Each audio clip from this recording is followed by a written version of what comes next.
Alright, okay, good evening. JEE Mains 2017 का paper का solution है। जो क्वेश्चन पेपर मेरे पास है कोड सी है, तो इट विल हेल्प अगर आप कोड सी पेपर डाउनलोड कर लें।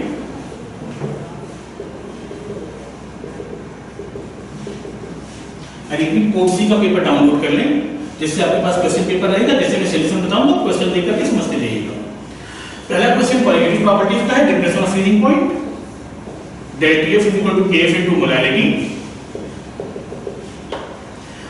into I, एसोसिएशन हो रहा है, वेक्टर फैक्टर साथ में मल्टीप्लाई कर रहा हूं, एक इक्वेशन में इसको सॉल्व करते हैं।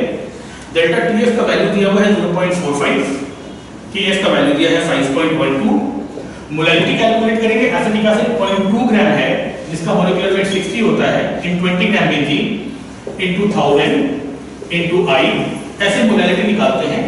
यहाँ पर I की वैल्यू आपकी 0.527 आएगी। ये क्वेश्चन सॉल्व करने से I की ये वैल्यू आएगी। I एसोसिएशन के लिए 1+1/n-1 अल्फा होता है, और डाइवराइजेशन में n की वैल्यू 2 पुट करने से ये 1 - अल्फा/2 होता है। आई रिपीट, n की वैल्यू 2 पुट करने से डाइवराइजेशन में I की वैल्यू 1 - अल्फा/2 होती है। ये आपने I कैलकुलेट कर लिया है 0.527। इसको जब आप 0.527 के साथ में इक्वेट करेंगे, यहां से आपकी अल्फा की वैल्यू 0.946 आ जाएगी, मतलब 94.6%। वन का आंसर आपका ए हो जाएगा। कोड सी 1 का option A B C D की आदत पड़ गई है, 1 का आंसर यहां पर 1 है। ऑप्शंस 1 2 3 4 में दिए हुए हैं। क्वेश्चन 2 की बात करेंगे। क्वेश्चन 2 में सिल्वर नाइट्रेट के साथ में AgCl का प्रेसिपिटेट हो रहा है।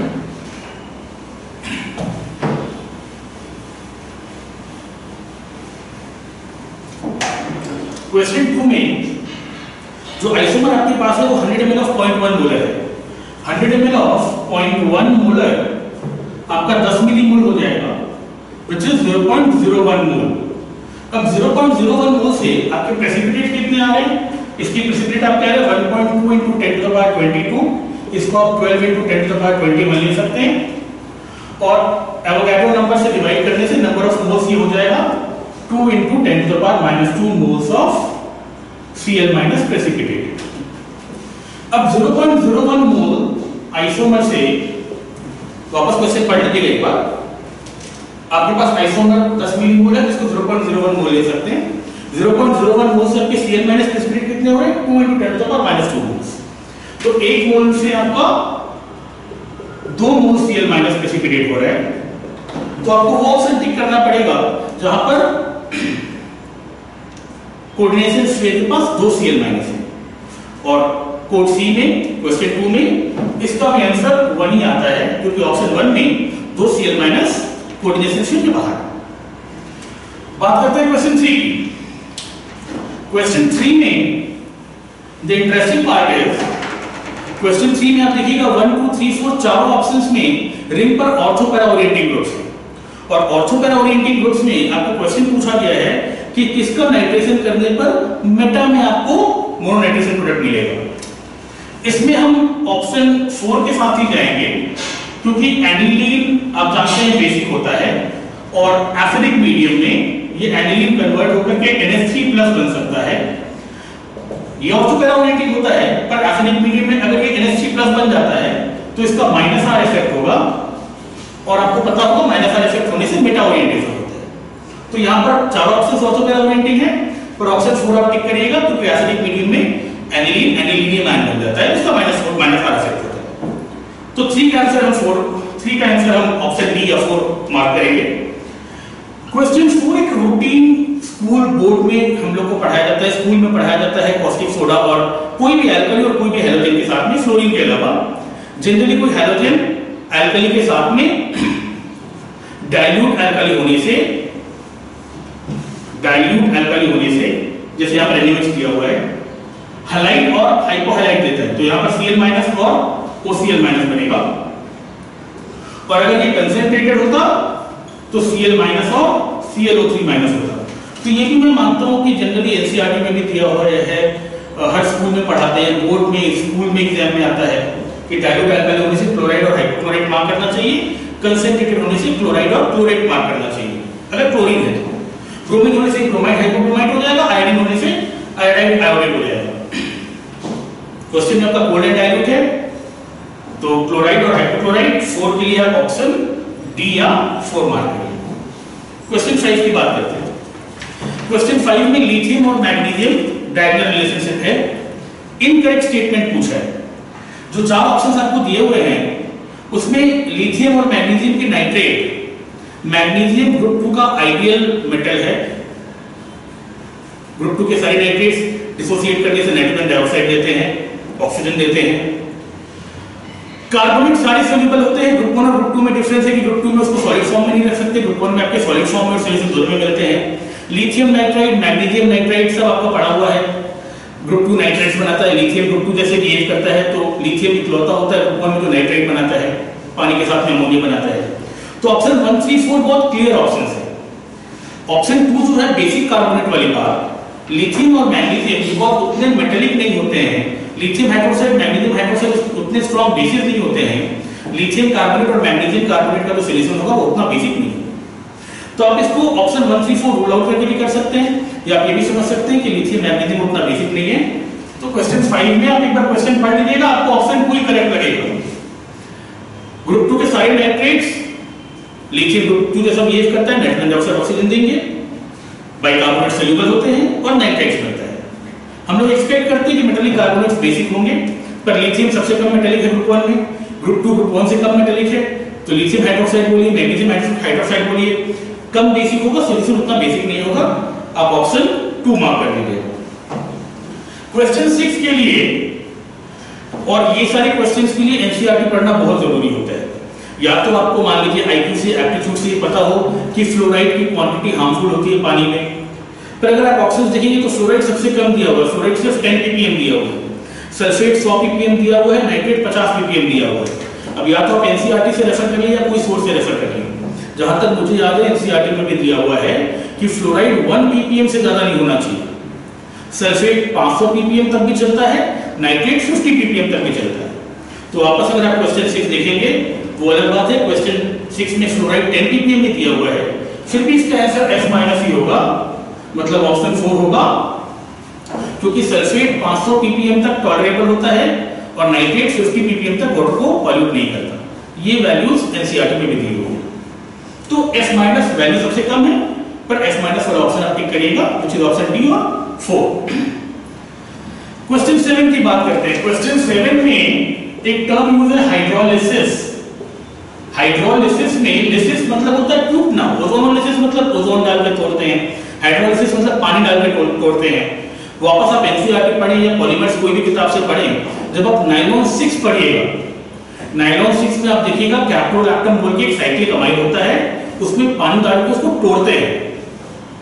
तो यहां पर नायलॉन 6 यहां आपका करेक्ट आंसर है, क्योंकि आई रिपीट आप एनसीईआरटी पढ़िए या पॉलीमर्स किसी किताब से पढ़िए, नायलॉन 6 बनाते समय एक साइक्लिक अमाइड होता है कैप्रोलैक्टम, उसकी इक्वेशन आप देख लीजिएगा, पानी डाल के उसको तोड़ते हैं। तो पानी डाल के अगर तोड़ते हैं तो हाइड्रोलिसिस से बनता है नायलॉन 6। कोड सी में ये ऑप्शन 2 है, तो 7 का ऑप्शन 2 हो गया। आगे बढ़ते हैं क्वेश्चन 8।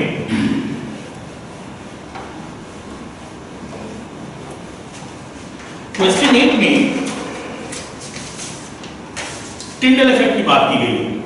क्वेश्चन 8 में टिंडल इफेक्ट की बात की गई है। यहां पर भी केमिस्ट्री से ज्यादा फिजिक्स इन्वॉल्व है। अगर किसी को ये बेसिक बात पता है कि एक्सरे स्किन को पार करके स्केलेटन का या हड्डी का ढांचा क्यों बनाता है, अगर आपको ये पता है कि एक्सरे के वेवलेंथ इतने छोटे होते हैं कि वो स्किन के पोर्स को पार कर जाते हैं पर वो बोन्स को पार नहीं कर पाते हैं, रिफ्लेक्ट होकर के आपका एक्सरे इमेज बनता है। या टिंडल इफेक्ट में जो 2 फेज होते हैं, डिस्पर्स फेज और डिस्पर्सन फेज।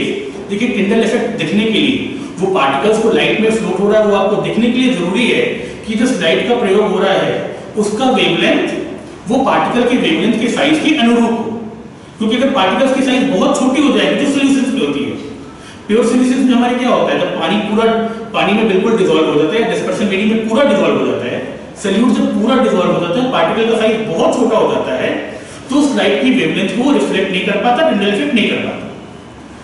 तो ये बेसिक फिजिक्स है, बेसिक अंडरस्टैंडिंग है कि जो आप लाइट यूज कर रहे हैं पार्टिकल का साइज उसकी वेवलेंथ के अनुरूप होना चाहिए, जो ऑप्शन बी है कि डिस्पर्स पार्टिकल का डायमीटर बहुत छोटा नहीं होना चाहिए, और रिफ्लेक्टिव इंडेक्स की जहां तक बात करती है, रिफ्लेक्टिव इंडेक्स में बहुत अंतर होना चाहिए जिससे एक को पार कर सके और दूसरे को रिफ्लेक्ट करके आपको वो दिखाई दे सके। तो यहां पर ऑप्शन बी और डी के साथ में, ऑप्शन बी और डी के साथ में आपका करेक्ट ऑप्शन 3 आता है। क्वेश्चन 9 में सरप्राइजिंग है, आयनिक इक्विलिब्रियम से इतना कुछ पूछा जा सकता था, पर इतना सिंपल एक क्वेश्चन पूछा है। दो वीक, एक वीक एसिड है, एक वीक बेस है। वीक एसिड वीक बेस का सॉल्ट का पीएच होता है 7 + ½ pKa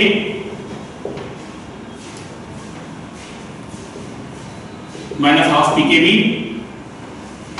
ionic equilibrium salt hydrolysis में आपने पढ़ा होगा, कंसंट्रेशन पे डिपेंड नहीं करता है।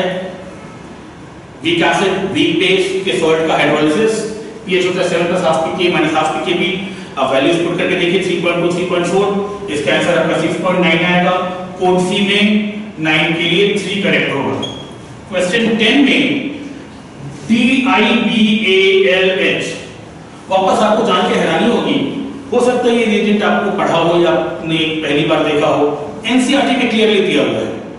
प्लस ये जो रिड्यूसिंग एजेंट है डाइआइसोब्यूटाइल एल्युमिनियम हाइड्राइड, इसका मेजर रोल होता ही है ईस्टर को एल्डिहाइड बनाना। ये बात एनसीईआरटी में भी लिखी हुई है। जनरली और कोई रिड्यूसिंग एजेंट क्या करेगा, एल्डिहाइड को रिड्यूस करके अल्कोहल बना देगा। तो ये स्पेसिफिसिटी है, ये डाइआइसोब्यूटाइल एल्युमिनियम हाइड्राइड की प्रॉपर्टी है, यूनिकनेस है। इसका प्रयोग ईस्टर से एल्डिहाइड बनाने के लिए किया जाता है, क्योंकि ये एल्डिहाइड पर आकर रुक जाता है, अल्कोहल तक नहीं जाता है। तो आपको जो एक साइक्लिक कंपाउंड दिया हुआ है, उसमें आप देखिए डाइआइसोब्यूटाइल एल्युमिनियम हाइड्राइड में एक तो COOH ग्रुप है जिसको कोई फर्क नहीं पड़ेगा, और जो साइक्लिक ईस्टर है, जो स्ट्रक्चर आप देखिएगा, स्ट्रक्चर में अगर आप देखिएगा यहाँ पर जो साइक्लिक ईस्टर है, C डबल बॉन्ड O जो ग्रुप है, ये जो साइक्लिक ईस्टर है ये रिड्यूस होगा, यहाँ पर जो COOH है वो रिड्यूस नहीं होगा। मैं सारे ऑप्शंस नहीं दे रहा हूँ क्योंकि क्वेश्चन पेपर आपके हाथ में होना चाहिए, सिर्फ काम की बात बता रहा हूँ। ये रिएजेंट ईस्टर को रिड्यूस करेगा, एसिड को कुछ नहीं करेगा। तो आपका ऑप्शन 2 यहाँ पर आपको सही दिखेगा, जहां पर COOH रिड्यूस नहीं हुआ है और साइक्लिक ईस्टर वाला ग्रुप रिड्यूस हो गया है। आई रिपीट, एनसीईआरटी में क्लियर दिया हुआ है कि इस रिएजेंट का प्रयोग करते हैं ईस्टर को एल्डिहाइड बनाने में। आगे बढ़ते हैं क्वेश्चन 11। क्वेश्चन 11 कार्बोहाइड्रेट का क्वेश्चन है। अगर आपको हाइड्रोलिसिस करके रिंग खोलना आता है,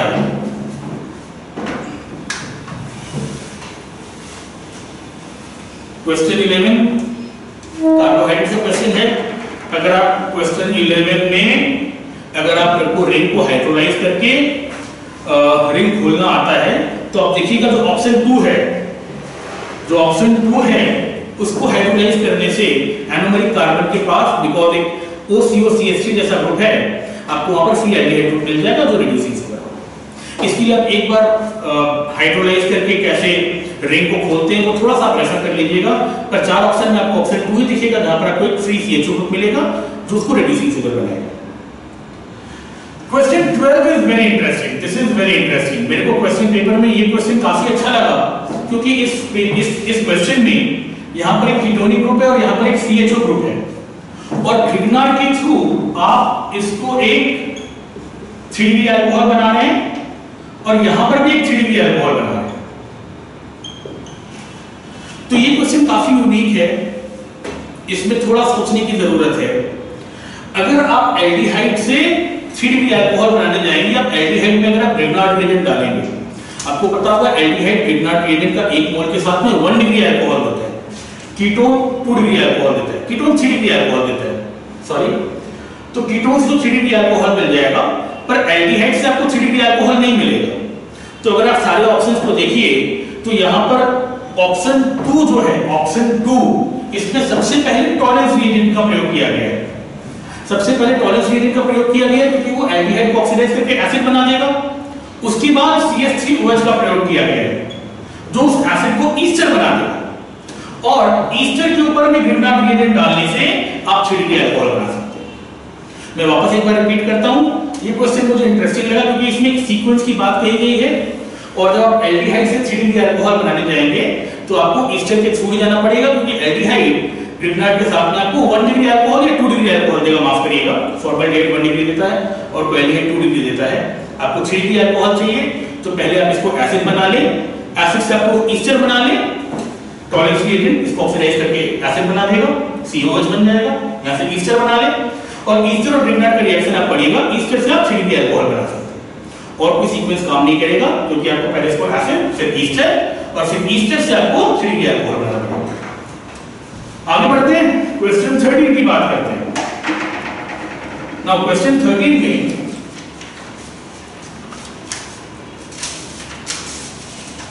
ऑप्शन 3 सही है, carbon monoxide. Molecular orbital theory पढ़ लीजिएगा, कार्बन मोनोऑक्साइड का पिक्चर देख लीजिएगा, सारे इलेक्ट्रॉन्स पेयर्ड अप होंगे। कार्बन मोनोऑक्साइड टोटल इलेक्ट्रॉन्स 14 होगा। मॉलिक्यूलर ऑर्बिटल थ्योरी का एक रूटीन क्वेश्चन है, ये आप देख लीजिएगा। बाकी जो है उसमें आपको अनपेयर्ड इलेक्ट्रॉन मिलेंगे, इसलिए वो पैरामैग्नेटिक होगा। तो जल्दी से वापस बता देता हूं, carbon monoxide molecular orbital theory में आप देख लीजिएगा 14 इलेक्ट्रॉन्स होते हैं, सारे इलेक्ट्रॉन्स पेयर्ड अप होते हैं। पेयर्ड अप होने की वजह से डायमैग्नेटिक होता है, बाकी पैरामैग्नेटिक। क्वेश्चन 14 में आप ऑप्शन 2 देखिएगा। देखिए क्वेश्चन 14 में जो आपको अलग अलग हाइलाइट्स दिए हुए हैं, सबसे पहले एक बेस डालकर एलिमिनेशन किया गया है।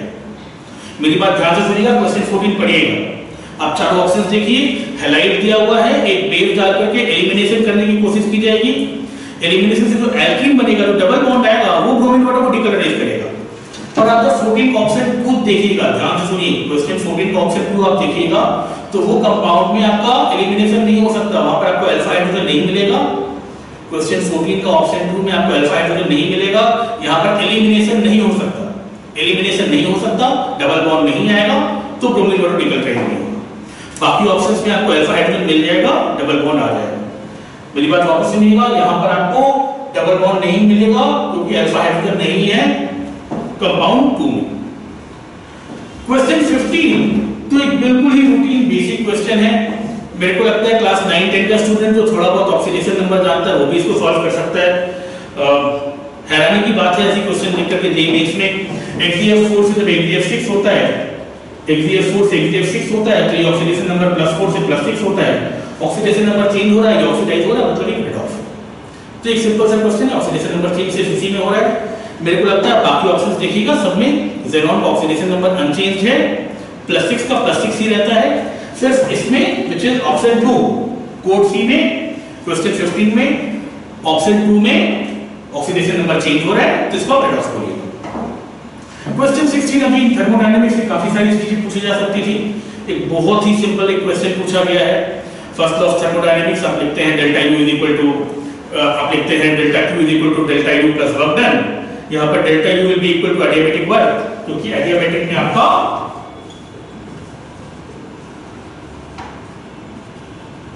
एडियाबैटिक में हीट एक्सचेंज नहीं होता है, डेल्टा Q नहीं रहेगा, तो delta U will be equal to adiabatic work. Question paper code C में 16 में ये ऑप्शन 4 है, ये मेरे को लगता है कोई भी स्टूडेंट करेगा।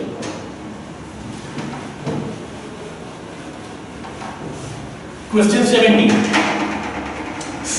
में अगर आप कंपाउंड 1 को देखेंगे, ऑप्शन 1 को देखेंगे, ऑप्शन 2, 3, 4 में आपको पूरा रेजोनेंस मिलेगा। मेरे को लगता है 2, 3, 4 बेंजीन, फ्यूरान और पिरिडीन, 2, 3, 4 तीनों एरोमेटिक भी है, पूरा रेजोनेट करते हैं, थ्रू रेजोनेट करते हैं। तो मैं सारे रेजोनेटिंग स्ट्रक्चर बना करके समय नहीं वेस्ट कर रहा हूं, आप चारों कंपाउंड देखिए 2, 3, 4 एरोमेटिक हैं, रेजोनेटिंग स्ट्रक्चर आप पूरा बना सकते हैं। कंपाउंड 1 में कंप्लीट रेजोनेंस ही नहीं है, sp3 कार्बन है, पूरा रेजोनेट ही नहीं करता है, तो 17 का ऑप्शन 1 लिखिएगा क्योंकि वहां पे कंप्लीट रेजोनेंस नहीं है। क्वेश्चन 18 में अगर आप SN1 की बात करें तो 3 मोर देन 1 मोर देन 2 दिखेगा, 3 मोर देन 1 मोर देन 2 दिखेगा। वापस एक रूटीन क्वेश्चन है, SN1 में आप कार्बोकेटाइन की स्टेबिलिटी देखते हैं। आप कंपाउंड 3 देखिए, पैरा पोजीशन पे एक मेथॉक्सी ग्रुप लगा हुआ है, पैरा पोजीशन पे मेथॉक्सी ग्रुप लगा हुआ है, पर अगर वो मेथॉक्सी ग्रुप नहीं भी लगा रहता तो भी कंपाउंड 3 में आपको बेंजाइलिक कार्बोकेटाइन मिलता।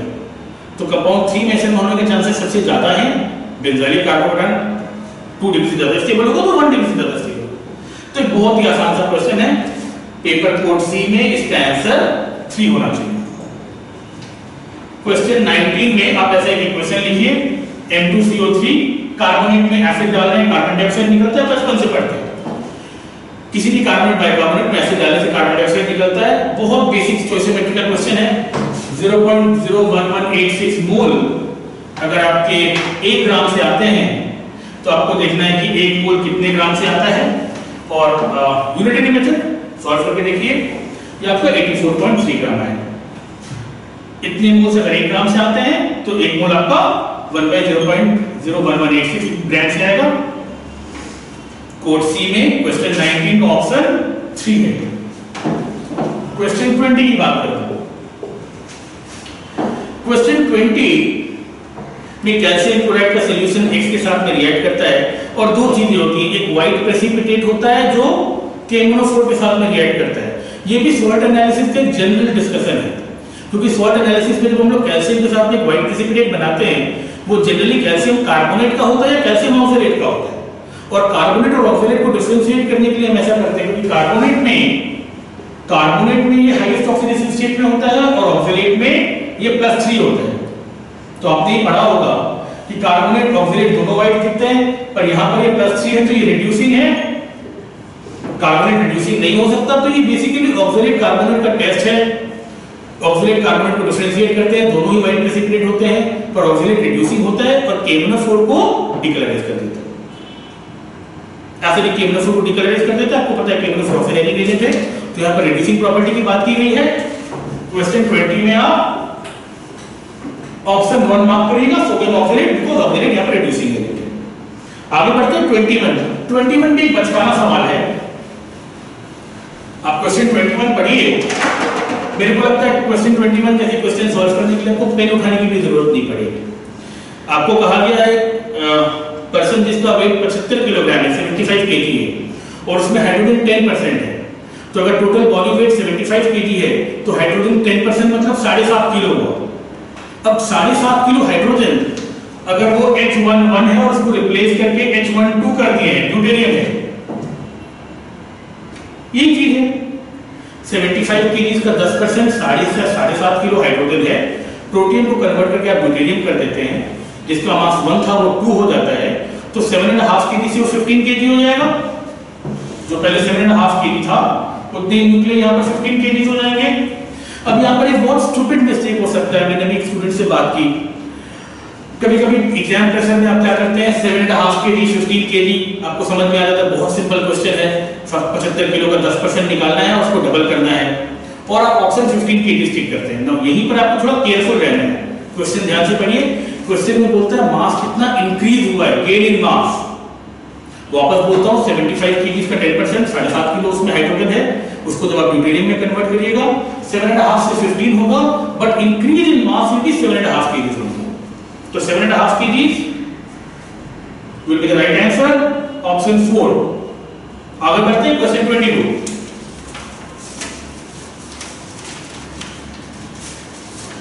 क्वेश्चन 22 में अगेन मैं क्वेश्चन बिना मतलब में समय बर्बाद नहीं कर रहा हूं, ड्राइंग वगैरह बना करके।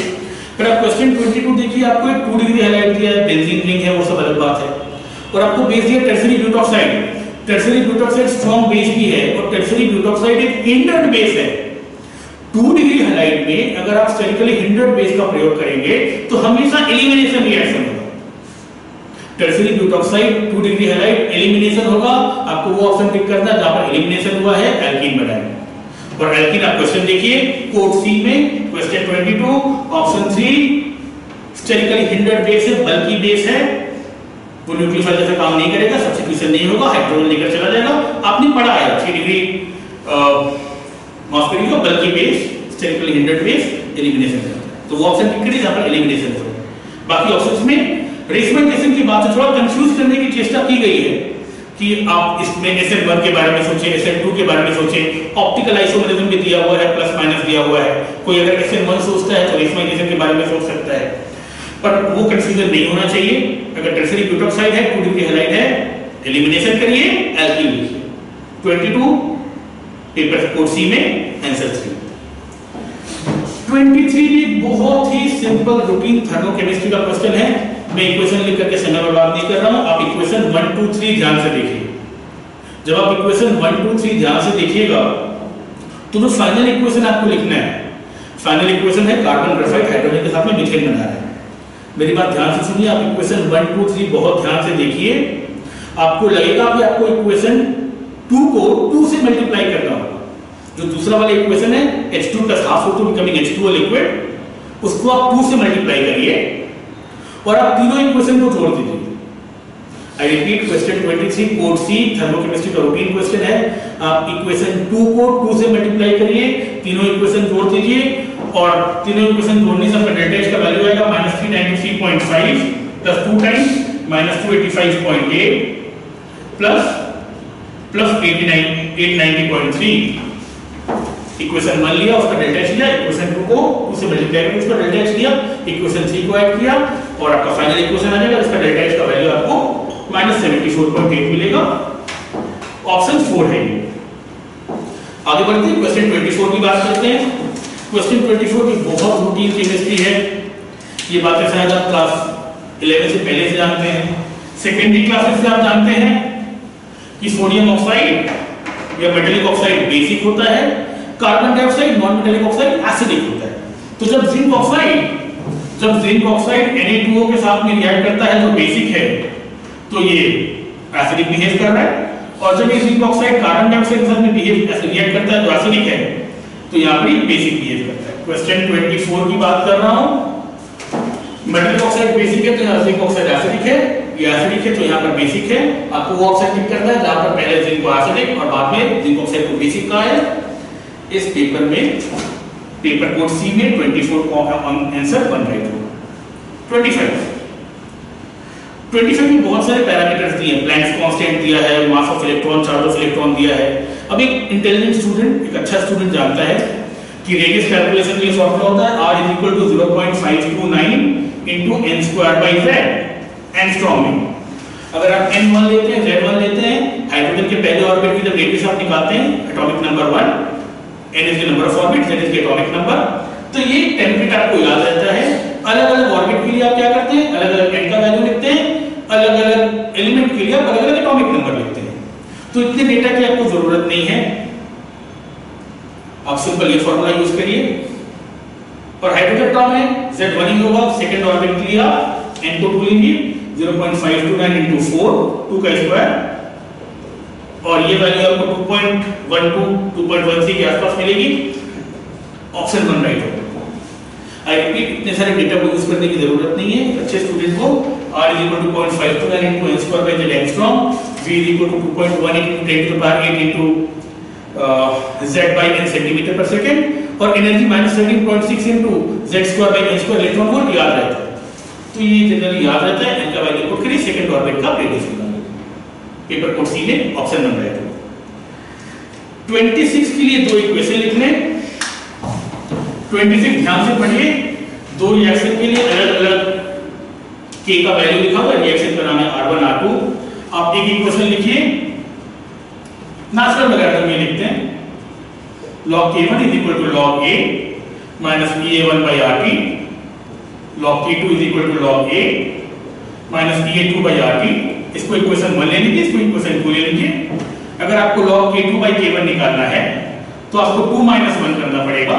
इक्वेशन 2 - इक्वेशन 1 करिएगा, log a - log b will be log a by b। a का वैल्यू बोला दोनों इक्वेशन में सेम है, तो log a आपको कैंसिल हो जाएगा और 2 - 1 का मतलब है, या लिखिएगा Ea1 minus Ea2 by RT। Question में लिखा हुआ है कि Ea1 minus Ea2 है 10 किलो जूल्स। देखिए क्वेश्चन पढ़िए, लिखा है पहले रिएक्शन का एक्टिवेशन एनर्जी दूसरे से 10 किलो जूल जाता है। अब किलो जूल में है तो याद रखिएगा आपको इसको 1000 से मल्टीप्लाई करना पड़ेगा। ये अगर जूल्स में है तो R का वैल्यू भी जूल्स में लिखिए 8.314। टेंपरेचर आपको 300 केल्विन दिया हुआ है। तो कुछ नहीं, दो इक्वेशन लिखना है। अरेनियस इक्वेशन का logarithmic form, log k = log a minus Ea upon RT और 2 - 1 log k2 का केवल value Ea1 minus Ea2 by RT। Question में दिया हुआ है Ea1 Ea2 से 10 किलो जूल जाता है, इसका डिफरेंस 10,000 को किलो जूल में दिया हुआ है। आपकी वैल्यू पुट करिए, ये वैल्यू आएगी आपको, ये सॉल्व करने से 4 आएगा। और 26 में देखिए ये वैल्यू 4 आएगी, आंसर इसकी 4 है, पर ऑप्शन 1 2 3 4 में ऑप्शन पहला वाला ऑप्शन मतलब 1 राइट है। इसका आंसर 4 आता है पर ऑप्शन 1 राइट है। दो इक्वेशन लिखना सॉल्व करना। लास्ट 4 क्वेश्चन बचे हैं। 27 में FCC है, एच लेंथ दिया हुआ है, क्लोजेस्ट अप्रोच दो एटॉम के बीच में जो क्लोजेस्ट अप्रोच होती है, दो एटॉम के बीच में जो क्लोजेस्ट अप्रोच होगी वो 2r होगी। अगर ये रेडियस r है तो closest approach would be the distance between their centres. आप अप्लाई करिए 4r √2a, FCC में ऐसे ही करते हैं। Face diagonal is the line of contact, FCC के लिए पढ़ लीजिएगा, पता होगा 4r √2a, 2r आपका आएगा √2a/2 और ये a/√2 पेपर कोड C में ऑप्शन 1 राइट है।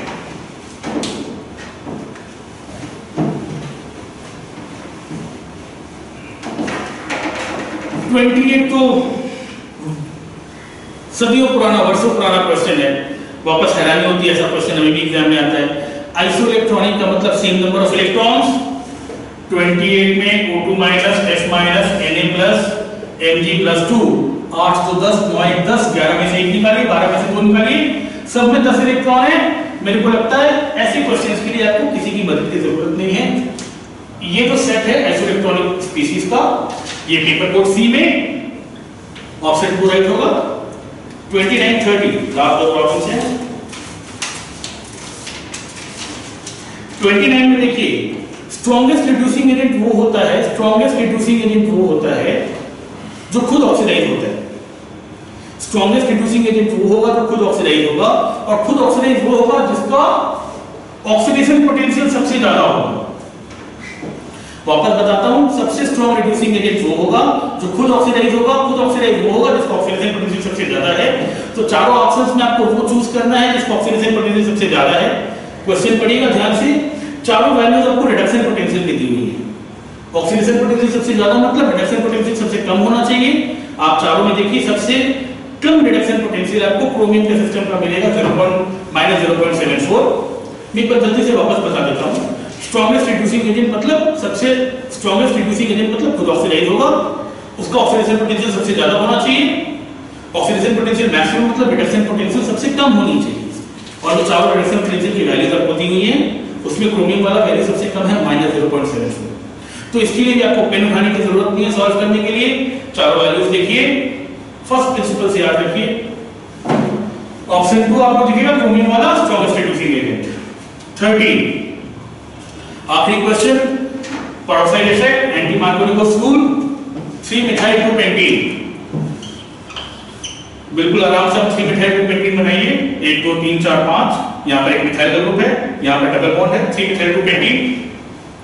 जब आप इसमें HBr डालेंगे पेरोक्साइड के प्रेजेंस में, पेरोक्साइड इफेक्ट बोलिए, क्रॉस इफेक्ट बोलिए, एंटी एमआरडीएस बोलिए, ये आपका प्रोडक्ट है। पेरोक्साइड है, एंटी एमआरडीएस, ब्रोमीन आपका यहां पर जाके लगेगा एंटी मार्कोनिकोव रूल के हिसाब से। ये जो प्रोडक्ट है इसमें आपको नंबर ऑफ स्टीरियो आइसोमर्स निकालने हैं। देख करके समझ में आता है कि ये जो कार्बन है 2 नंबर का, यहां पर 4 अलग ग्रुप लगे, मिथाइल ब्रोमीन, एक वैसा ग्रुप और एक हाइड्रोजन, और ये जो कार्बन है यहां पर भी हाइड्रोजन, एक इथाइल ग्रुप, एक ब्रोमोइथाइल ग्रुप। तो ये स्ट्रक्चर देख करके आप समझ जाइएगा।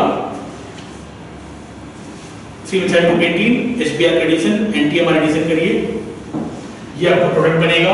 क्लियरली दिख रहा है आपको 2 कायरल कार्बन मिलेंगे, और 2 कायरल कार्बन मॉलिक्यूलर सिमेट्री नहीं है, तो 2 कायरल कार्बन के लिए 2 to the power 2 आपका 4 आइसोमर होगा।